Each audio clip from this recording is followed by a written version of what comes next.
Today's guest is a former Marine, twice deployed to Iraq. He's a Purple Heart recipient after being wounded in an IED attack.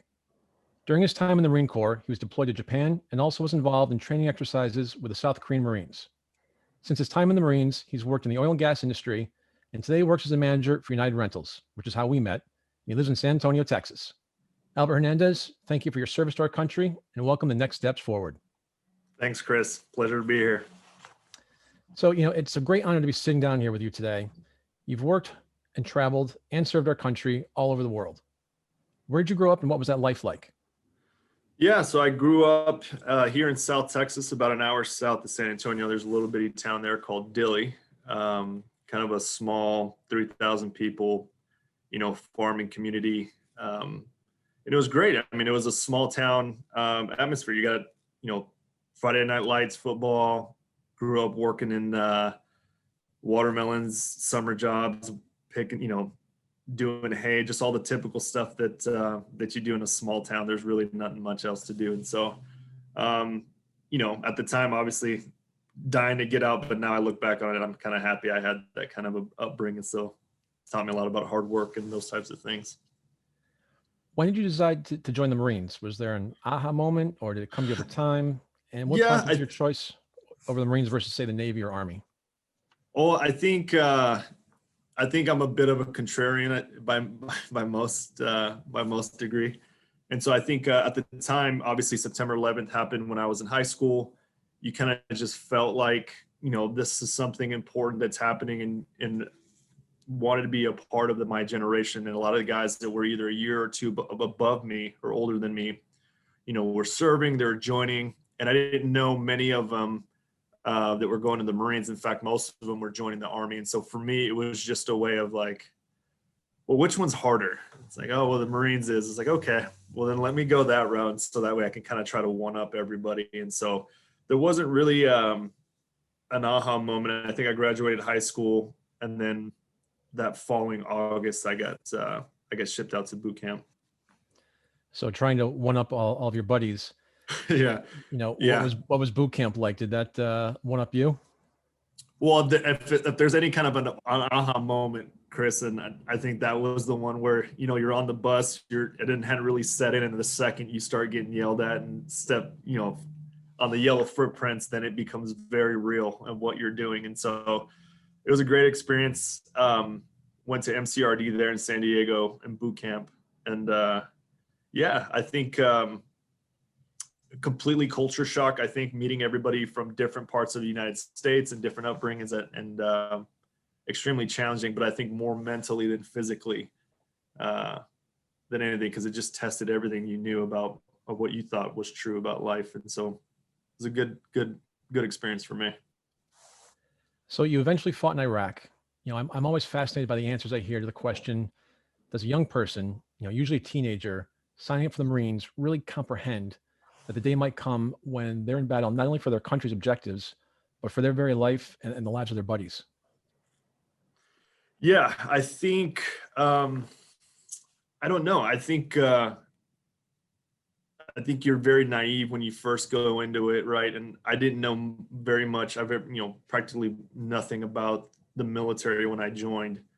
So I didn't even know that there was other jobs. Like I didn't know you could be an electrician, you could be anything else. I just assumed that if you joined the Marines, then you were infantry and you were out there and that's kind of what I had this envision in my mind of it to be. And then it kind of a bookworm. So I read, For Whom the Bell Tolls and some of these other, famous, pieces of literature that kind of talked about, combat and some of those things. And it just felt like a rite of passage. So I don't think anything can really ever prepare you for that. But it almost seemed like the workup when you get to the unit and you already know you're going to deploy to Iraq and you're doing all these training exercises, and it's not if you get deployed or if you're ever in this situation. It was always, when we get in these situations, this is what's going to happen. And so I was very fortunate to be with the unit that I was stationed with, 3rd Battalion, 1st Marines, and a lot of my senior Marines and guys that I deployed with that were in charge of me were all, either Fallujah veterans or guys, this was their 3rd or 4th deployment. So felt very secure in their leadership and anything they told you, like, hey, this is this is what's going to happen. You're just kind of trying to mentally prepare for it, but I don't think you ever really, you can ever really do that. I was just always waiting for something. So you were deployed twice to Iraq in 2007. Tell us about your experiences there. Yeah, it was a trip. I mean, it was a trip. I don't know if that's a word that you can use to describe it. I think it was 90% of it was, we were part of a MU package. We went to operate in an area that was typically uninhabited, I think for about a year or so. Didn't have really big, military forces in there or anything like that. So just basic coin operations, counterinsurgency operations, what we were doing. We were given an AO, an area of operation to work in, and then just ran, satellite patrols and just built a census and do those types of things. So I think initially it was very, if I can, truthfully, it was very scary because you didn't know what to expect and you didn't know what you were looking out for, what am I supposed to be watching for these things or anything like that. And then it quickly became routine and you kind of got an objective. Okay, this is what we're going to be doing here. And so it was great. I mean, you felt a part of a bigger picture, right? And then really at the end of the day, it's just a bunch of guys in a house, like guys act in a house together, and then you're just running these little operations and missions, and then of course there's moments, I would say, of intensity, and it bites back up to you, that lets you know that this is a war zone. So I think that was always kind of a very weird thing to try to juggle constantly. We talk about, the war zone, I know it's difficult, right. But can we talk about the day you're injured? Yeah. So that, we were part of a major operation. We were supposed to, our unit was tasked to do an operation in a village, and my specific platoon was to hold southern security, and we weren't going to be a part of the main mission. We were just going to hold the outer cordon to make sure that there wasn't any enemy combatants fleeing the main area that we were attacking. And so, of course, it's like anything with intel. So we get to the area that we're supposed to be operating in, and it's kind of almost flipped in that sense. We were engaged. We had some. We found a pretty large cache of ordnance that needed to get disposed of through EOD, and they were having a hard time getting to us with the route. And so I was tasked with myself in a 7-ton vehicle, and then a Humvee behind me to kind of backtrack to get to EOD, and then kind of escort them back in. And during that retrace back, we kind of stopped, trying to make radio contact with them. We weren't able to. And then, my lieutenant in the vehicle behind us was like, hey, push forward probably another 100 yards or so and see if we can make radio contact.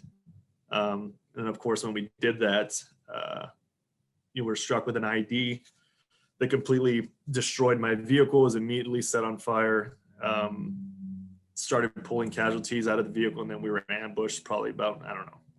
Time is such a weird thing during that time, right? So maybe 5 minutes later, we were at, it was a complex ambush. And so getting the wounded, getting the casualties out, egressing, setting up, a casualty point, and then later on, we were medevaced out. We were heloed out to Al-Taqaddum, to the hospital there, and then we're treated there for our wounds.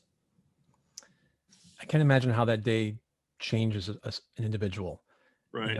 How did it change you physically or emotionally from a brain health perspective?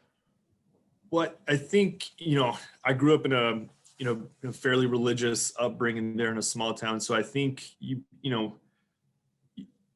remember there being a point in Iraq that I kind of came to the realization, or maybe just the false confidence in that I was giving myself, that okay, this isn't gonna be the end of me here. And then when you go through that kind of an experience, it humbles you extremely. And then I think initially at the time there wasn't, it was just more of that, oh, thank God we made it out of this thing. But then as years progressed after this, and some of the guys that had long lasting physical effects from that day, at least for me personally, I start to look at that and I think, did I not see the road, the bomb in the middle of the road? Was I not paying attention? Was I talking too much to my, my side driver, the guy that sit in the front seat with me? Cause I like to talk. So I'm sure I was blabbering about something. And so I was like, man, what could I have done different? And then you just go down that road, that road of, okay, if I did see that thing, and then I kicked some guys out to go check on it, would those guys have been, injured even worse? And so I think that's what I struggled with for the longest time, was not so much the, the survivor's guilt of it. It's just the what if of, could this have been done differently? In what way? We're gonna get back to the effects of your time in Iraq later, because it's so important to our conversation today. But in 2008, you attended Scout Swimmer School. Yeah. What made you want to do that? Again, that was just part of that. So we were part of a boat company, my unit was. And so during the whole, Iraq, Afghanistan war, not a lot of opportunities to do boat packages or do any kind of boat raids there in the desert. So, we did another MEU package, the Military Expeditionary Unit package, the 13th MEU, I believe, is a part of. And one of those requirements is one of the companies has to be trained in boat operations. And so that was the company I was a part of, and they had different jobs you can be a part of. But again, that's okay, well, what's the hardest one that you could do? And Scout Swimmers was the hardest one you could do. And so the initial like entry into that, I think you had to tread water for like 45 minutes with your hands above your head at the pool. And if you could pass that, then you got to go to the course, to the actual school, which was in Coronado at the Navy SEAL Training Academy. And we were there for about 2 months. And then of course, everything is timed. Everything's, you only fail twice. So everything was physical, a lot of running, a lot of swimming, a lot of that kind of stuff. And then after that, it was kind of a breeze, because then you just wanted to be, I don't know, I had this false sense of like being a Top Gun, like I just wear these short khaki shorts and aviators and just look cool on a beach in San Diego somewhere with my dog tags hanging off my neck is initially what I want to do. But of course, it's just peer pressure. And, a bunch of my friends were signing up, and it was like, oh, well, I guess I got to do it too if you guys are all going to go for it. So yeah, it was by far the most difficult thing I've ever done in my life, physically and mentally. I've been around a lot of military people, but I've never heard of Scout Swimmer School. Yeah, it's fun. But really, I think then you go off after that, and then you do training evolutions, and you do joint trainings because of that. But most of the time, I think you just hang out at the pool and just fail or pass guys that are trying to get qualified in swimming. So you really do get the opportunity to wear shorts and wear your aviators and just blow a whistle at the pool. So it ended up working out for me. See, dreams come true. They can, yeah. I'm just playing back the Top Gun music in my head, thinking of you and saying, yeah. So I can totally see that. So what was it like for a kid from Texas to work side by side with the Filipinos, Japanese, and South Korean Marines? Yeah, well, each one of them completely different, right? The Filipino Marines I'm come from a Hispanic upbringing, so I speak Spanish, and so going to the Philippines, that was a little bit of a shock, because you're always trying to. I always try to communicate whatever with the local populace or how the guys are communicating, and see if I can find a way to, a bridge through to kind of make them feel at ease. And I think in the Philippines, I was extremely surprised that they also speak Spanish there. And so that was an easy way to knock down that barrier. But again, you can see how much of an influence, again, my opinion, but you can see how much of an influence that the United States military has on these different forces that we partner with and we train with. Because the Filipinos, their boot camp, we went to a Filipino Marine Corps boot camp in Trinidad, I'm sorry. And it looked almost identical to my San Diego experience, the way that they marched, the way that they talked to each other. And so doing the cross training with some of those guys, I did deployments to Iraq, and being able to do some workups with those guys in the jungle, just completely different warfare, completely different tactics. And it was just interesting. It was mind blowing. And I definitely did have some aha moments in that sense, Chris, where you're, standing on a beach in the Philippines. It's like, how did I get here? coming from small town Texas, never thought I would ever be out here doing these things, but extremely fortunate to be able to do all those things with those guys.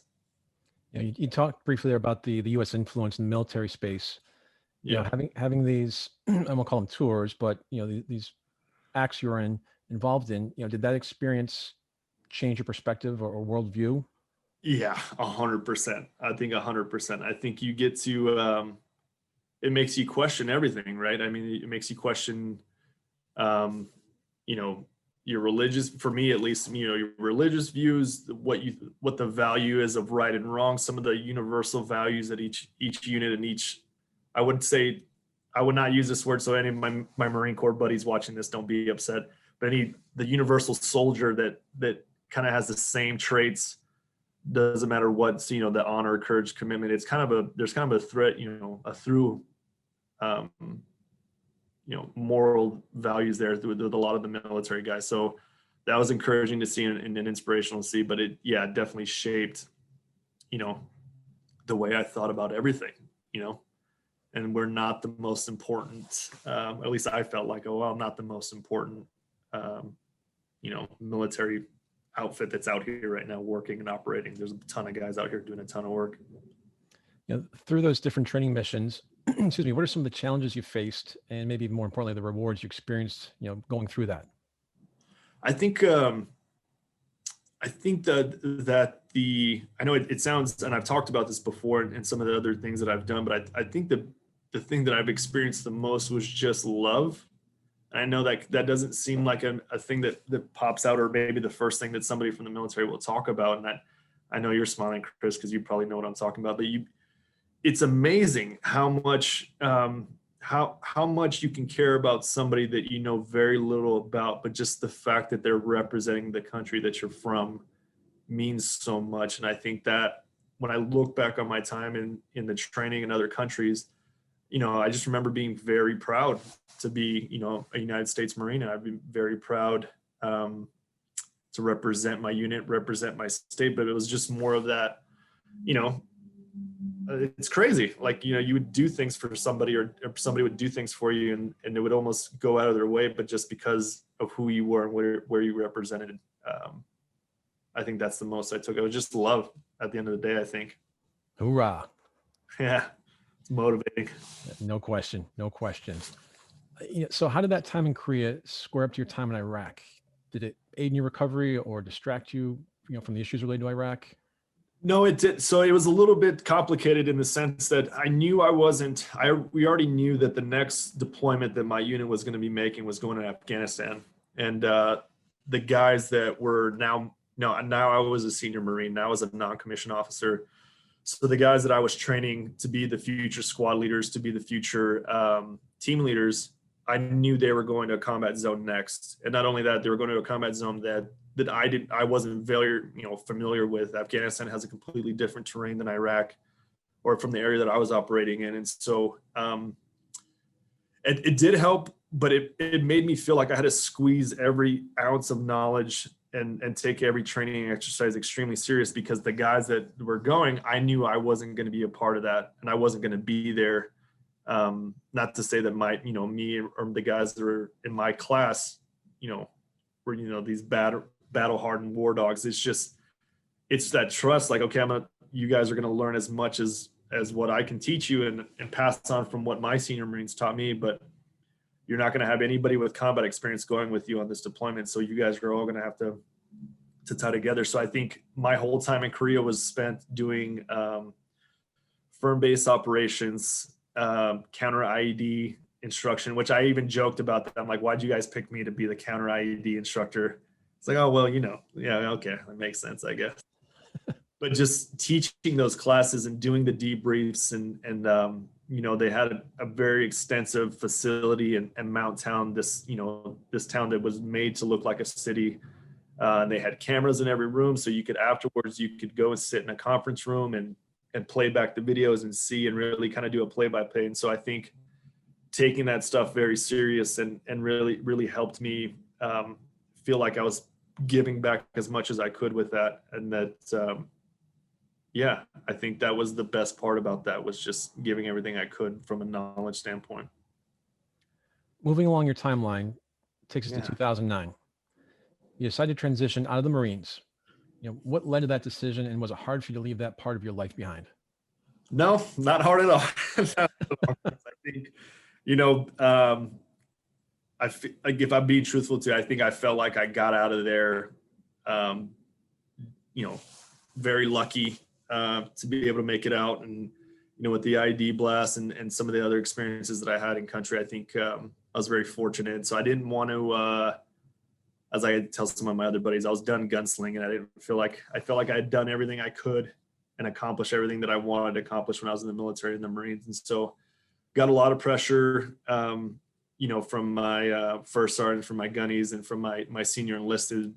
You should really stay in. You can make a career out of this. You could be really, but I felt like I'd done everything I could. And initially, you just dying to get out. At least for me, I was. The best way I can explain it, Chris, is, the military, and especially combat facing positions, it's a calling.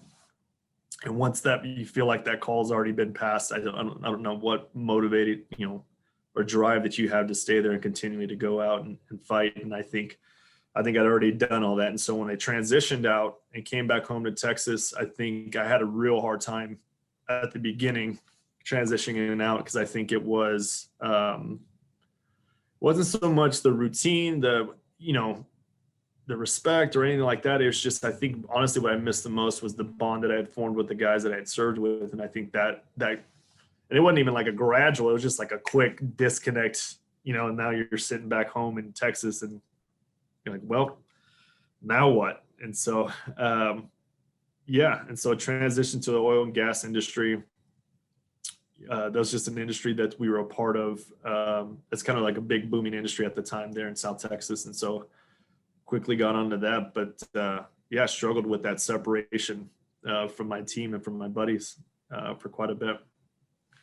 So you'd been with the Marines since you're in high school up to that point, correct? Right. So now you're transitioning, you're starting down a new career path. Mm-hmm. Had you identified by this point, that you're experiencing any sort of post-traumatic stress? Yeah, I did a little bit. Right. I started to be,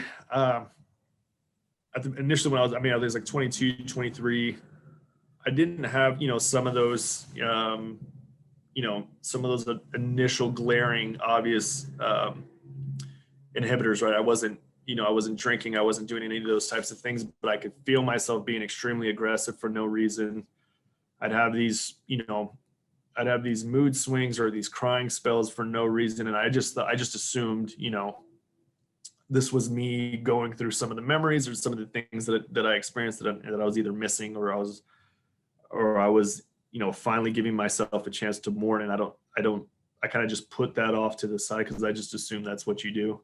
I think, I don't know. I think you watch entertainment and you watch movies and you watch some of these things, you're like, oh, this is how you're supposed to act in certain ways. And no one's really there to tell you some of the things that you're feeling is legit, and you should probably get some help for it. So you're more living with it than dealing with it at that point. Absolutely. Yeah, absolutely. You've been very open since then about your post-traumatic stress. What is it like handling it, and how hard was it?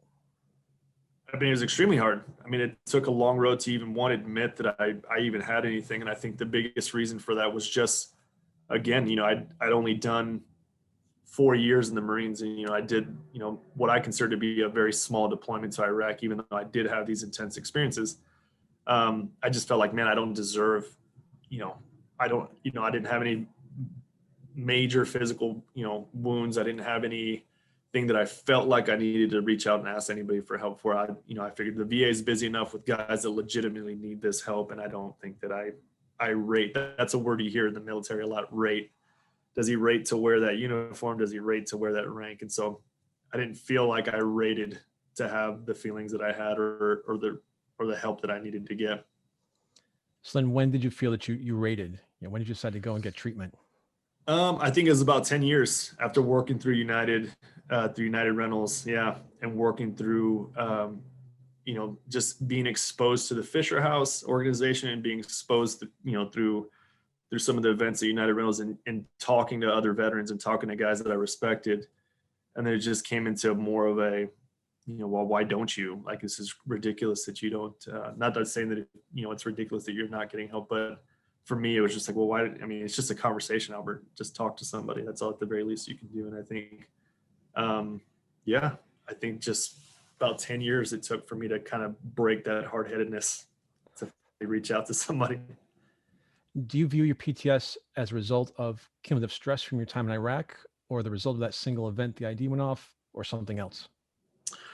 I think it's a little bit about of everything. I think what I've learned through my time is, there's, your brain can distinguish between, this is my military stress, this is my military trauma, this is my, childhood trauma, this is my whatever. I think it was just a culmination of many things that, whether it was separation, whether it was ID, whether it was combat, the biggest thing afterwards was just a lot of my buddies that I had served with, or guys that I knew that were, losing the battle to their own wounds and taking their own lives. I think that was another part of it that was just, clearly there's another monster here that we don't understand. And I think all of that was a big culmination of it that made me feel the way that I was feeling. Albert, let's shift gears for a moment. I'm fascinated that after the Marines, you go to work for an oil and gas company in Texas. Did you have any experience in that sector before, and how'd you end up going in that direction? Yeah, I think some of the family, friends, and relatives have worked in that industry, and it's kind of one of those things. It's kind of like what I would be like the mill, like around town. That old standard. I'm gonna go back home and work at the mill. That's what kind of the oil and gas industry is for South Texas, and so it's either that or you can go be a lineman for a utility company. And so we got into that industry quickly. Because they're always looking for young guys with strong backs and willing to work 12-hour shifts. And so got into that industry, and then and just started just working and grinding. So you worked your way up the ladder there pretty quickly, becoming an independent drilling fluid consultant. Yeah, that's pretty impressive. Yeah, again, I've been lucky enough to where I don't know if it's because I just talk too much or what, but I've always had certain individuals or people that had a ton of experience in certain things that take a liking to me and then just suggest me or willing to take a chance on me to go into this next industry. And I did, after I got out of the military, college didn't seem like the best fit for me.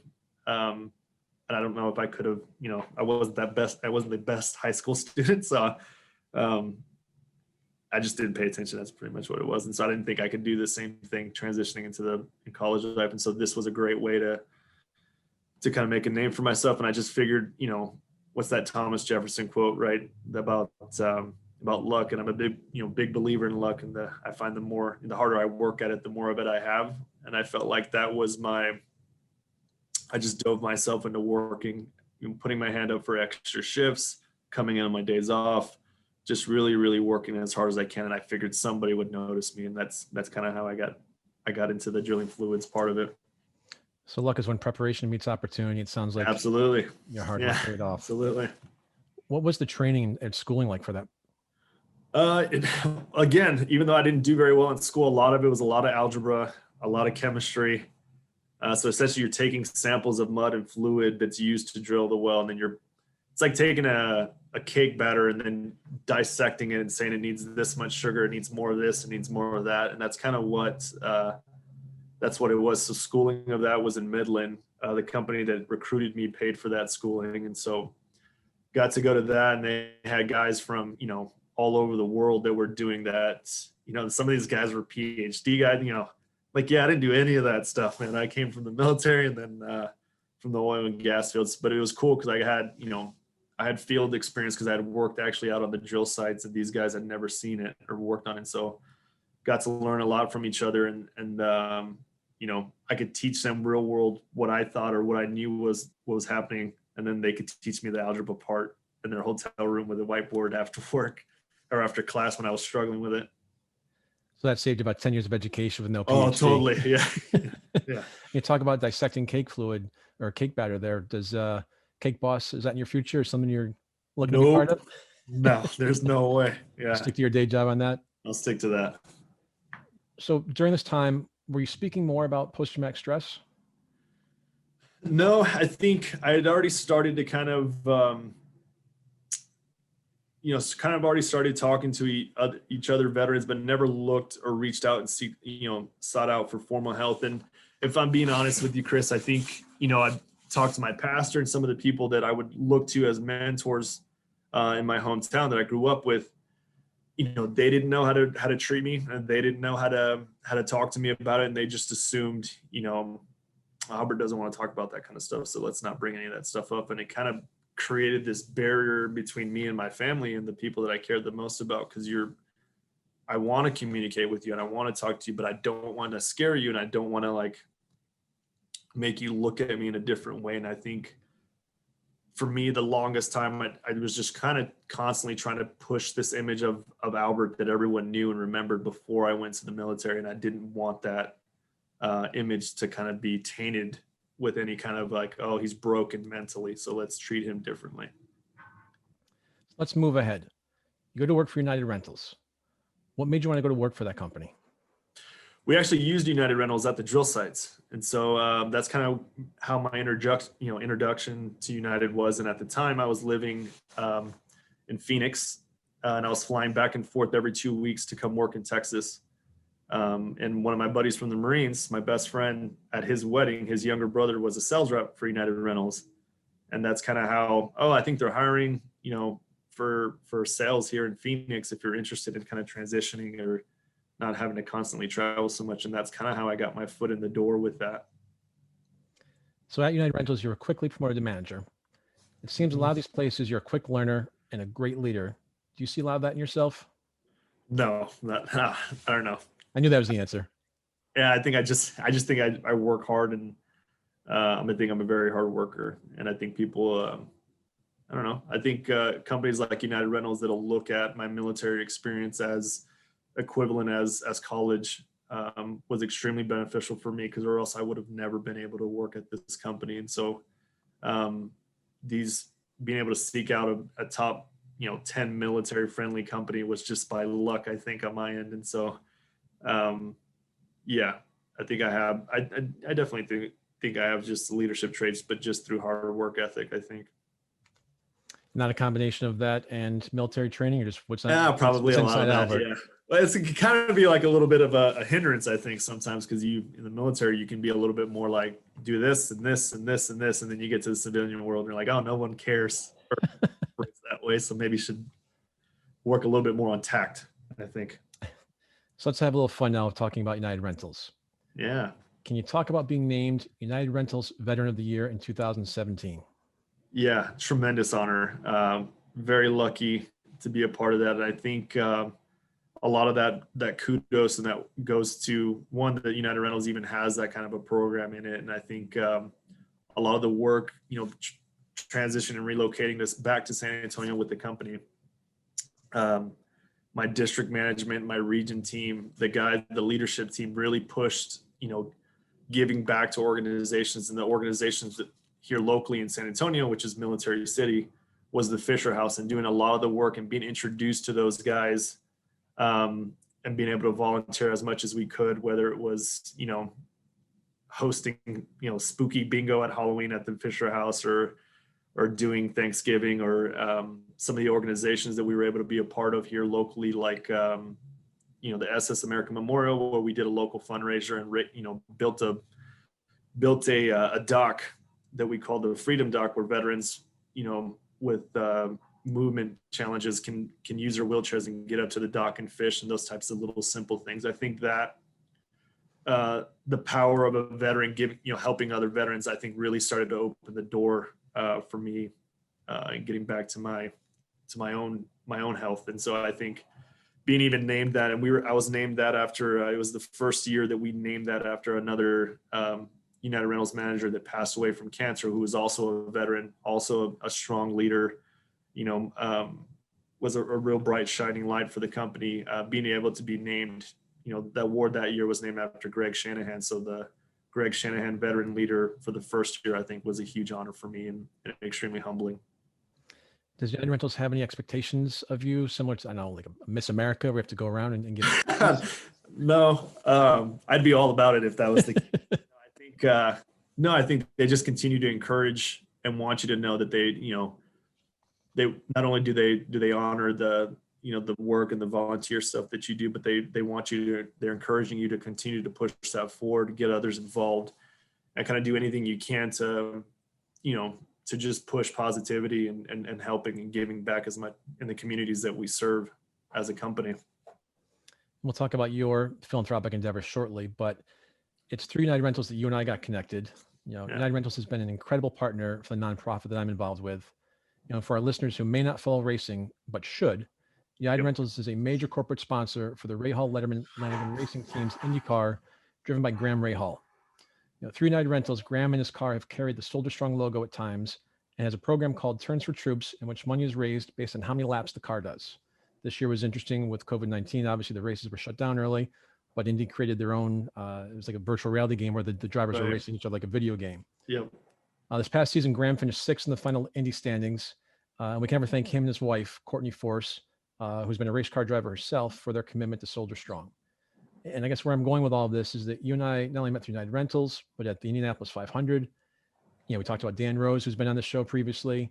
Can you describe the experience for someone who's never been to the Indianapolis Motor Speedway or the Indy 500? Oh, it was amazing. It was just, I'm not a huge race fan, but after going to that event, completely changed me, in my opinion, of racing. And just the accessibility to all the drivers, to the pit crew, to the people, to not only Graham, and his family and his team, but even his dad, and being a part of all that and having, one-on-one conversations with those guys was just extremely awesome. And I think, it was huge. You just got to see how big the sport is and how much, of an American tradition the Indy 500 is, and how important that tradition is. And so I still don't understand why we drink milk, but maybe one day I'll find that out in person, but there. But again, meeting Dan there at the Indy 500, meeting you guys, it was just amazing. I was extremely proud that United Rentals is part of this and a part of this program. But yeah, it was insane. It was huge. Concerts, it was all kinds of things. It was amazing. It was a lifetime. I've been told that on race day for the Indy 500, that track, I believe, is 350,000 people and makes it the second largest city in the state of Indiana on that one particular day, which is crazy. I believe it. It's crazy. Yeah, that was another thing. Yeah, the fact that we got police escort to get to the race, amazing. If I had to sit in that traffic to get out and to the race, I don't think I'd have gone. Game changer, no question. So you like to volunteer a lot with veterans organizations in Texas. What does it mean to you personally to be able to do something like that? I think it's extremely important. I think, again, I kind of talked about it a little bit earlier. I had some fellow veterans and brothers of mine that lost their battle to their own mental health struggles. And I think you start to realize and you start to analyze some of that stuff, and you're saying, man, if I could have talked to him a little bit more, if I could have, just told him I loved him a little, whatever the case may be. And I think just looking locally, you can see that there's opportunities to give back. And I think having these one-on-one conversations with some of these guys, asking open-ended questions and just listening from somebody that also served, it was also in country, I think goes such a long way for some of those guys. So if you can, just the ability to help anybody just by simply listening. I don't have a ton of skills that I can do, and I'm not trained in any of this stuff, but just to have a conversation, I think goes such a long way. And I think that's why I do it, because I get a ton out of it for myself as well. I like how you mentioned, locally, and it's we know there's a national campaign to reduce and end veteran suicide. And, right. If you think nationally and act locally, it just makes such a huge impact, and it just really spreads, maybe not the right analogy, but like wildfire. And so absolutely appreciate you doing that time. And as you're doing this volunteer work, are you seeing a greater willingness among other organizations to address and talk about post-traumatic stress? Well, I think it's, we started something here at United Rentals called Stomp Out the Stigma, or Stop the Stigma, when talking about mental health, and particularly, veterans and men's mental health. Not only that, but part of it from the area that I operate in. But I think the more you work with, especially in my experience, some of the local organizations or some of the local businesses, it's not that it's not in their, it's not in their focus, but it's just one thing that you kind of forget about, or you just assume that this is, a lot of people just assume that, well, that's what the VA is there for, and that's what some of those other things. But I think collectively, like you said, if we all pitched in and helped a little bit, it can go such a long way. And I think a lot of those local companies and organizations, the second that they get shown some of these, statistics and meet some of these people, then they're all in, willing to help in any way that they can. What more can we be doing to understand post-traumatic stress?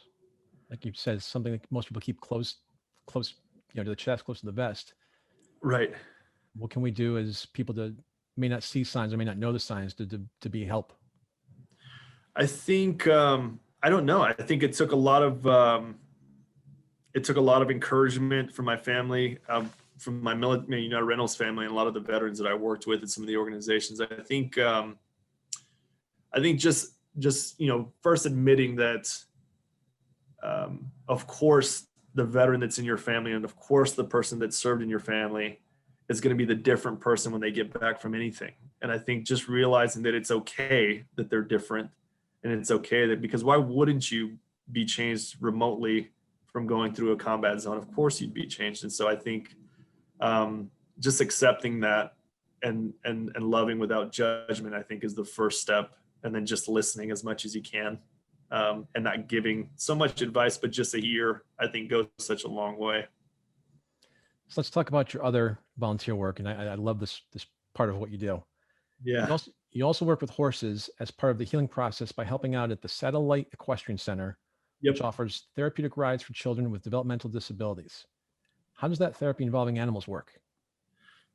So again, that was just something different. I have two children with that are on the spectrum, that are autistic, and so just trying to look and learn a little bit more about how some of the different avenues of therapy that could be available, and so of course just looked at here locally, what are some areas that I can get involved in, and I saw that they were always, don't know anything about horses, don't know anything about therapy, but I know I can shovel, manure, and I can clean stalls, and I can do whatever that's needed. And I think just being a part of that, and being, like a lot of veteran, volunteer organizations, if you just show up ready and willing, they're more than happy to take your sweat equity a little bit there and put it to work. And so that started as a way for me to learn more about different therapies for my children. And then it quickly turned into, well, they do this with veterans, they do this with everybody. And it's amazing how the connection between animals and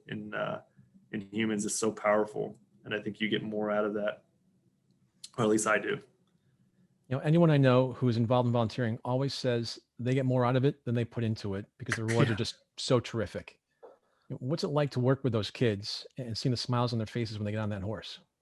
It's amazing. It's such an instant change. It's almost like the second they're in the saddle and the stirrups, there's just this switch that they go in.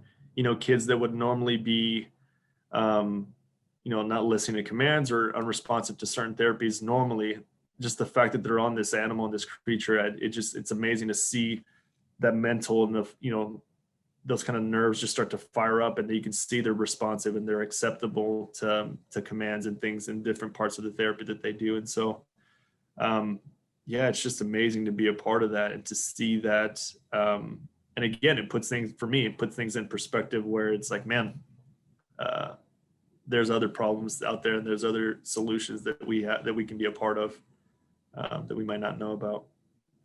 Do you see benefits or results with that approach that you might not with other therapies? Yeah, I think, again, I think there's a strong connection between animals, whether that's not only just equestrian therapy, but there's also, volunteering at animal shelters or anything that can kind of put you outside of the normal realm. I think can definitely help you. And for me, it's almost like, it's like, your dad going outside hours and just cutting the grass forever. Like, why is he always out there? I think this is the same thing with the animals. For me, the horses, they don't talk back. They're, you can just care for them, and they're like big puppies. And so for me, I think it's therapeutic. It's a way to kind of just vent a little bit without needing anything. We've talked a lot about your volunteering, but what about your family? Can you talk about them for us? Of course, absolutely. Yeah, I have 4 beautiful kids. They're great kids. I got 2 of them from my first marriage, and my other 2 from my last marriage. And they're both, again, I think that's the true measure of any kind of, or hope of any father, is just that, your kids turn out better than you are. And these kids are by far much more, intelligent, loving. And I think that's the biggest part of it, is just having fun with the kids and, seeing how they interact with each other. And especially my two older kids, how proud I am of them, to the way that they interact with their brother and sister that are on the spectrum. It's just amazing what the power of love can do and can heal. And so I think I'm very fortunate and lucky to be their father, for sure. It's amazing how much children can surprise us at times like that. Man. So how big a support system are they? Yeah, exactly. They save us. Yeah. Exactly. How big of a support system are they for you? They're a huge support system. I mean, they're the driving force for why I do what I do and why I'm so determined to be successful and to work hard and to try to be some sort of a positive role model for them. And hopefully it's, they can look back when they're older and say, my hope is they, either their own children or they want to, mirror what I've tried to do for them and try to do better for the kids. But yeah, everything I do, my kids color everything I do in my life. And so continuing to try to make them proud, I think is something I'm aiming towards. Awesome. Something to strive for. No question. Absolutely. So Albert, we have just a few minutes left. You seem to be quite the outdoorsman. Yeah. With the pandemic going on this year, has it limited you, or has it been a great excuse to do more of that? It's a great excuse to do more of that. I mean, as socially as you possibly distance as you can, but you'd be surprised how many, there's a ton of national parks, a ton of local state parks that not only, they're open during this pandemic, but also give great perks to veterans and combat veterans. And so being able to go out there, reconnect with nature, and just go out and do like the older, I'm in my 30s now, so trying to be like a 20-year-old doing a 20-mile ruck didn't work out like the way it usually did whenever I was in my, in the Marines. But just to get out there, sweat, be a part of nature, no headphones, no music, I think just that in itself, is great to do. And so visiting some of the national parks here in Texas, we have Big Bend and some of the local state parks. It's something I try to do as much as I can, at least every weekend. The next question is a little bit loaded, especially knowing that a lot of our friends from United Rentals are listening. Of course. What's next for you professionally and as you help other veterans? I think I just want to continue to grow with the company, with United, and wherever that takes me. I mean, there's the benefit of working for a company like this that's so great is there's many different avenues of that you can take on your career path. And I'm very happy where I'm at right now, but definitely want to continue to grow my management and leadership role with the company. And then, I forget the second part of that question, Chris. Working with veterans, any other organizations you want to work with? Oh, yeah. So it started Vent to a Vet with some friends of mine and just simply just listening and having a conversation. So just being accessible. If you stop and think about it, if we can just answer our phone, at least for us. And so it's not uncommon to have a random phone call at 2:00 in the morning just to hear somebody out and let them vent through it and just talk about some of the things that they might be embarrassed to talk about with their civilian friends and family. I think is something that we're going to continue to try to work towards. But Fisher House, SS American Memorial, Vent to a Vet, and some other organizations that we work with. All in your spare time. Yeah. All in my spare time. Yeah. Overachiever as always. Albert Hernandez, thanks so much for being with us today. Thank you, Chris. I appreciate it. And thank you for tuning in to Next Steps Forward. I'm Chris Meek. Be sure to tell your friends and family that we'll be back next Tuesday, same time and same place, with another leader from the world of business, politics, sports, or entertainment. Until then, stay safe and keep taking your next steps forward.